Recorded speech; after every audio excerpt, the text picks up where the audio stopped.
ఓం గంగణపతే నమ ఐం సరస్వతే నమ ద్రాం దత్తాత్రేయాయ నమ క్రీం క్రీం మహాకాళికాయ నమ ఓం నమ శివాయ శివాయ గురువే నమ క్లీం కృష్ణాయ గోవిందాయ గోపీజనవల్లభాయ శ్రీకృష్ణ పరబ్రహ్మణే పరంజ్యోతిషే నమో నమ శ్రీరామ జయ రామ జయ జయ రామ రామాయ నమో నమ యా దేవీ సర్వభూతేషు మాతృరూపేణ సంస్థితా నమస్తస్యై నమస్తస్యై నమస్తస్యై నమో నమ జగన్మాత్రే నమో నమ ఓం శ్రీం బగలాముఖి దేవ్యే నమో నమ యూట్యూబ్ ప్రేక్షకులందరికీ కూడా నమస్కారం అండి.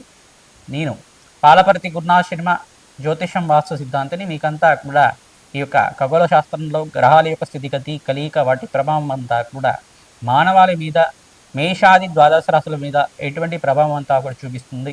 ప్రధానంగా ఫిబ్రవరి నెల మాస ఫలితాల భాగంగా మాఘమాసం మాస ఫలితాల్లో భాగంగా రవి మార్పు అంతా కూడా ఏ రకంగా మేషాది ద్వాదశ రాశుల వాళ్ళకి ప్రభావం చూపిస్తుంది అంతా కూడా విశ్లేషణ చేయడం జరుగుతుంది. ప్రధానంగా ఇక్కడ చూసుకుంటే గ్రహ గోచారంలో గ్రహస్థితి ఈ రకంగా ఉంది. ప్రధానంగా గోచారీత్యా గ్రహాలన్నీ కూడా ఈ స్థానాలన్నీ కూడా ఉన్నాయన్నమాట. ప్రధానంగా మీనరాశిలో అంతా కూడా శని భగవానుడి సంచారం జరుగుతుంది. ప్రధానంగా చూసుకుంటే ఫిబ్రవరి నెలలో 14వ తారీఖు రోజున రవి మార్పు అంతా కూడా సంభవం జరుగుతుంది. మకర రాశి నుంచి కుంభరాశిలో ఈ యొక్క రవి మార్పు అంతా కూడా సంభవించడం. ప్రధానంగా చూసుకుంటే షష్టగ్రహ కూటమి అంతా కూడా సంభవం జరుగుతుంది ఈ యొక్క ఫిబ్రవరి నెలలో అంతా కూడా. ప్రధానంగా చూసుకుంటే రాహు, సూర్య భగవానుడు, బుధుడు, శుక్రుడు, అంగారకుడు మరియు చంద్ర భగవానుడితోటి షష్టగ్రహ కూటమి అంతా కూడా సంభవం జరుగుతుంది. ఈ గ్రహస్థితి అంతా కూడా చూసుకుంటే ఈ రకంగా ఉంది. ప్రధానంగా చూసుకుంటే ఇక్కడ బృహస్పతి సంచారం అంతా కూడా మిథున రాశిలో సంచారం జరుగుతుంది. రాహు సంచారం అంతా కూడా కుంభరాశిలో సంచారం జరుగుతుంది. కేతు సంచారం అంతా కూడా చూసుకుంటే సింహరాశి సంచారం జరుగుతుంది. చంద్ర భగవానుడు అంతా కూడా మకర, కుంభ, మీన రాశిలో అంతా కూడా సంచారం జరుగుతుంది. ఈ యొక్క సంచారం అంతా కూడా చూసుకుంటే గోచారీత్యా గ్రహాల యొక్క స్తంభన అంతా కూడా జరుగుతుందన్నమాట. మేషాది ద్వాదశ రాశుల వాళ్ళకి రవి మార్పు నుంచి మీకంతా కూడా సూర్యగ్రహ మార్పు నుంచి ఎటువంటి ఫలితాలంతా కూడా ఉంటాయి. ప్రధానంగా అంతా కూడా విశ్లేషణ చేయడం జరుగుతుంది. ప్రధానంగా గ్రహస్తంభనం వల్ల కుంభరాశిలో జరుగుతుంది కాబట్టి ఈ యొక్క కుంభరాశి జాతకులు అప్రమత్తంగా ఉండడం, మీరంతా కూడా నవగ్రహాలకి జపాలు హోమాల కార్యక్రమాలు చేసుకోవడం వల్ల, శాంతి కార్యక్రమాలు ఆచరించుకోవడం వల్ల అనంతమైన పుణ్యప్రాప్తి కలుగుతుంది. అంతా కూడా మీకు పరిహారంగా చెప్పడం జరుగుతుంది. ఈ యొక్క గోచారీత్య ఫలితాలంతా కూడా గ్రహ గోచారాన్ని ఆధారపట్టి మాత్రమే ఉంటాయి. ప్రధానంగా మేషాది ద్వాదశ రాశి వాళ్ళు మీ జన్మ జాతకమే ప్రధానమైన జాతకంగా ఉంటుంది కావున ప్రతినిత్యం కూడా మీ జాతకరీత్యా ఉన్న దోషాలకి పరిహారం ఆచరిస్తూనే గోచారీత్య గ్రహదేవతల అనుగ్రహం కోసం గ్రహాలకంతా కూడా నవగ్రహ పూజలు, యజ్ఞాలు, హోమాలంతా కూడా అగ్నికి నవధాన్యాలు సమర్పించడం వల్ల జాతకరీత్యం ఉన్న సకల గ్రహదోష నివారణ కలగడానికి ఆస్కారం ఉంటుంది. మీ జన్మజాతకం అంతా కూడా సంపూర్ణంగా విశ్లేషణ చేసి మీకు పరిష్కారం చెప్పడం జరుగుతుంది. మీ జన్మజాతకంలో ఎటువంటి సందేహాలున్నా, జ్యోతిష్ సంబంధమైన సందేహాలున్నా మమ్మల్ని సంప్రదించి మా యొక్క అపాయింట్మెంట్ తీసుకొని మీరంతా కూడా ఈ జ్యోతిష విశేషాలంతా కూడా తెలుసుకొని మీరంతా కూడా జాతకరీత్యం ఉన్న పరిహారం అంతా కూడా ఆచరించడం వల్ల సర్వ ప్రతిబంధకాలంతా కూడా తిరిగి అష్టైశ్వర్యాలు ప్రాప్తించడానికి మీకంతా కూడా ఆస్కారం ఉంటుంది. ప్రధానంగా మహాలక్ష్మి అనుగ్రహం వల్ల మీకంతా కూడా సర్వగ్రహ దోష నివారణ అంతా కూడా జరగడానికి ఆస్కారం ఉంటుంది. ప్రతినిత్యం కూడా దత్తాత్రేయ ఆరాధన చేసుకోవడం వల్ల శ్రేష్టమైన ఫలితాలు పొందడానికి ఆస్కారం ఉంటుంది. ప్రధానంగా ఇక్కడ చూసుకుంటే సూర్యనారాయణ స్వామి ఆరాధన వల్ల జాతకరీత్యం ఉన్న సర్వగ్రహ దోష నివారణ జరగడానికి ఆస్కారం ఉంటుంది. అందరూ కూడా మేషాది ద్వాదశ రాశి వాళ్ళు సూర్యనారాయణ స్వామి ఆరాధన చేయడం వల్ల సర్వగ్రహ దోష నివారణ కలుగుతుంది. ఓం సూర్యాయ నమ, అర్కాయ నమ, మిత్రాయ నమ, భానవే నమ, పూషాయ నమ, మార్తాండాయ నమ, ప్రచండ తేజాయ నమ, సర్వలోక పితామహాయ నమ, ఆదిత్యాయ నమ, భానవే నమ, ఆరోగ్యకర్తే నమ, సవిత్ర సూర్యనారాయణ స్వామిని నమో నమ నినామాలతోటి ప్రతినిత్యం కూడా సూర్యనారాయణ స్వామికి అంతా కూడా నమస్కారాలు చేసుకోవడం, అర్ఘ్య ప్రదానం చేయడం వల్ల, విల్లం పరవాణాన్నంతా కూడా స్వామివారికి నివేదన చేయడం వల్ల జాతకరీత్యం ఉన్న సర్వగ్రహ దోష నివారణ జరుగుతుంది. తద్వారా అష్టైశ్వర్య ప్రాప్తి కలగడానికి ఆస్కారం ఉంటుంది. ఉద్యోగుల్లో మార్పు జరగడానికి ఆస్కారం ఉంటుంది. విద్యలో ఉత్తమైన ఉత్తీర్ణత కలగడానికి ఆస్కారం ఉంటుంది. కావున మీకంతా కూడా అష్టైశ్వర్య ప్రాప్తి కలగడానికి ఆస్కారం ఉంటుంది. మేషాది ద్వాదశ రాశుల వాళ్ళకి ఈ గ్రహగోచారం పద్ధతిలో అంతా కూడా ఎటువంటి గ్రహాలంతా కూడా అనుకూలతంగా ఉన్నాయి. ప్రధానంగా షష్టగ్రహ కూటమి ప్రభావం అంతా కూడా ఈ రకంగా ఉంటుంది. సంపూర్ణంగా విశ్లేషణ చేయడం జరుగుతుంది.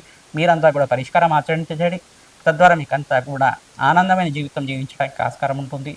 ప్రధానంగా చూసుకుంటే గోమాత సేవ చేయడం వల్ల అఖండమైన రాజ్యోగ ప్రాప్తి కలగడానికి ఆస్కారం ఉంటుంది. గోమాత సేవలో భాగంగా పచ్చిక తెలగపిండి గ్రాసాన్ని గోమాతకి తరచుగా నివేదన చేయడం వల్ల గోమాతకి ప్రదక్షిణలు ఆచరించడం వల్ల అఖండమైన అంతమైన ఐశ్వర్య ప్రాప్తి కలగడానికి ఆస్కారం ఉంటుంది. బృహస్పతి మార్పు అంతా కూడా ఈ సంవత్సరంలో జరుగుతుంది. జూన్ 1 తారీఖు తర్వాత ఉచ్చస్థానంలో బృహస్పతి మార్పు వల్ల మేషాది ద్వాదశ రాశుల వాళ్ళకి అఖండ రాజయోగం కలగడానికి ఈ గ్రహాలంతా కూడా అనుకూలతగా ఉంటుంది అంతా కూడా విశ్లేషణ చేయడం జరుగుతుంది.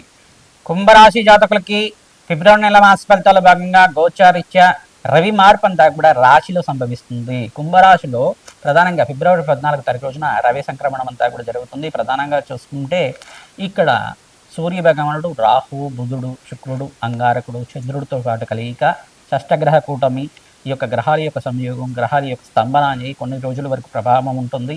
ప్రధానంగా కుంభరాశి అతులకి శ్రమతో కూడిన సంపాదన పెరగడం కానీ, మీకంతా కూడా స్వల్పంగా అనారోగ్య సూచన స్వల్పంగా ఉండడం కానీ, బడలిక శ్రమ అధికంగా ఉండడం కానీ జరుగుతూ ఉంటుంది. శుభకార్యాల కోసం ప్రయత్నం చేసుకున్న వాళ్ళకి వివాహాది శుభకార్యాలు కానీ, గృహయోగం సిద్ధించడం కానీ, మీకంతా కూడా మంచి శుభకార్యాలు సిద్ధించడానికి, కార్యసిద్ధి కలగడానికి, పంచమస్త బృహస్పతి యోగం వల్ల మంచి శుభకార్యాలు నెరవేరడానికి ఆస్కారం ఉంటుంది. ప్రధానంగా దత్తాత్రేయ ఆరాధన శ్రేష్టమైన ఫలితాలు వస్తుంది. ఇక్కడ ఏల్నాటి శని ప్రభావం 3వ దశలో ఉన్నారు కావున ప్రతినిత్యం కూడా శని భగవానుడికి ప్రీతికరంగా తైలాభిషేకం చేసుకొని అక్కడంతా కూడా తిలలు దానం చేసుకోవడం వల్ల, తిల హోమాన్ని కూడా ఆచరించడం వల్ల, శాంతి పూజలు చేసుకోవడం వల్ల మీకంతా కూడా రాజయోగ ప్రాప్తి కలగడానికి ఆస్కారం ఉంటుంది. ప్రతినిత్యం కూడా గోమాత సేవని ఆచరిస్తుండాలి. గోమాతకి పచ్చిక తెరకబెట్టి గ్రాసము మరియు శనగలు, బొబ్బర్లు, ఉలవలంతా కూడా నానబెట్టినవి తరచుగా గోమాతకి సమర్పిస్తూ ఉండడం. దోసకాయనంతా కూడా పప్పు తీసుకునే దోసకాయ పసుపు రంగులో ఉంటుంది కదా, ఆ పసుపు రంగులో ఉండే దోసకాయ అంతా కూడా ఈ యొక్క గోమాతకంతా కూడా సమర్పిస్తూ ఉండడం వల్ల మీకంతా కూడా వివాహాది శుభకార్యాలు జరగడానికి ఆస్కారం ఉంటుంది. గోమాతకి ప్రదక్షిణలు ఆచరించండి. గో పూజని చేసుకోవడం వల్ల మీకంతా కూడా రాజయోగ ప్రాప్తి కలగడానికి ఆస్కారం ఉంటుంది. శ్రీకృష్ణ ఆరాధన చేసుకున్న వాళ్ళకి ప్రతినిత్యం కూడా రాజయోగ ప్రాప్తి కలుగుతుంది. శ్రీకృష్ణ దేవాలయంలో మీరంతా కూడా తులసి మాల సమర్పించడం వల్ల, శ్రీకృష్ణ భగవానుడికి అంతా కూడా అభిషేకాది కార్యక్రమాలు, నవనీతాన్ని వెన్నంతా కూడా నివేదన చేయడం వల్ల అఖండ రాజయోగ ప్రాప్తి కలగడానికి ఆస్కారం ఉంటుంది. ప్రతినిత్యం కూడా సీతారాముల కళ్యాణం చేసుకోవడం వల్ల కూడా, ప్రధానంగా సీతారాముల కళ్యాణం అంతా కూడా ఆచరించడం వల్ల కూడా వివాహాది శుభకార్యాలు జరగడానికి ఆస్కారం ఉంటుంది. అప్పుల బాధల నుంచి బయటపడడానికి సుబ్రహ్మణ్య స్వామి వారి ఆరాధన శ్రేష్టమైన ఫలితాలు పొందుతూ ఉంటారు. ప్రధానంగా దేవి ఖడ్గమాల స్తోత్రాన్ని పఠనం చేసుకోవడం శ్రేష్టమైన ఫలితాలు పొందడానికి ఆస్కారం ఉంటుంది. దుర్గామాత దేవాలయంలో, మహాకాళి దేవాలయంలో మీరు తరచుగా మీరంతా కూడా కూష్మాండ దీపాన్ని వెలిగించి అక్కడంతా కూడా ఖడ్గమాల స్తోత్రాన్ని అంతా కూడా పారాయణ చేసుకోవడం వల్ల రాజయోగ ప్రాప్తి కలుగుతుంది. దేవి భాగవతాన్ని పారాయణం చేయడానికి ప్రయత్నం చేయండి. మీకంతా కూడా జాతకరీత్యా ఉన్న సర్వగ్రహదోష నివారణ కలగడానికి ఆస్కారం ఉంటుంది. హనుమత్ ఆరాధనలో భాగంగా తమలపాకు పూజ, సింధూర అభిషేకాది కార్యక్రమాలు, అరటిపండు నివేదన చేసి మీదంతా కూడా మన్యసూక్త పారాయణం అంతా కూడా బ్రాహ్మణత్వంతో ఆచరించడం వల్ల మీకంతా కూడా సర్వ ప్రతిబంధకాలంతా కూడా తీరడానికి, శత్రుబాధలు, శత్రుభయాల నుంచి బయటపడడానికి, నరఘోష నరశాపం నుంచి బయటపడడానికి ఆస్కారం ఉంటుంది.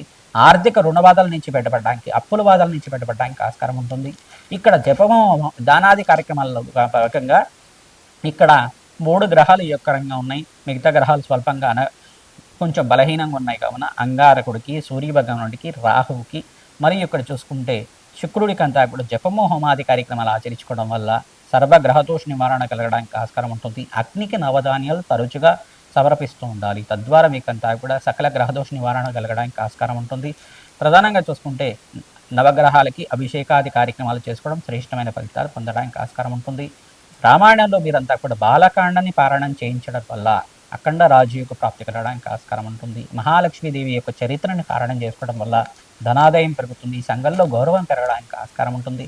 పంచమస్త బృహస్పతి యోగం వల్ల రాజయోగ ప్రాప్తి కలగడానికి ఆస్కారం ఉంటుంది. వివాహాది శుభకార్యాలు జరగడానికి ఆస్కారం ఉంటుంది. శ్రీమాత్రేయ రామ్ దత్తాత్రేయ.